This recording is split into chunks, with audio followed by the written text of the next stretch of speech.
ঈশানের জন্মদিনের কেকটা ও নিজেই কাটতে চায়, ও কখনোই অন্য কাউকে দিয়ে কাটতে দেয় না। কাটার পরে সবাইকে কেক খাইয়ে দিচ্ছে, আর প্রপারলিও সবাইকে কেক খাওয়াবে, কিন্তু কাউকে বাদ দেবে না।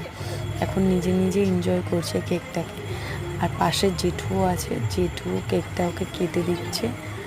জেঠু কেটে লাকিকে দেখাচ্ছে, এটা হচ্ছে ওর জেম্মা, জেম্মা হচ্ছে ওর সাথে ফটো তুলছে। এখন কেক পেয়েও এত হ্যাপি, নিজে নিজে গানে নাচতে শুরু করে দিয়েছে। তোমাদের ভালো লাগলে একটা লাইক সাবস্ক্রাইব করে দিও। Thank you for watching my video.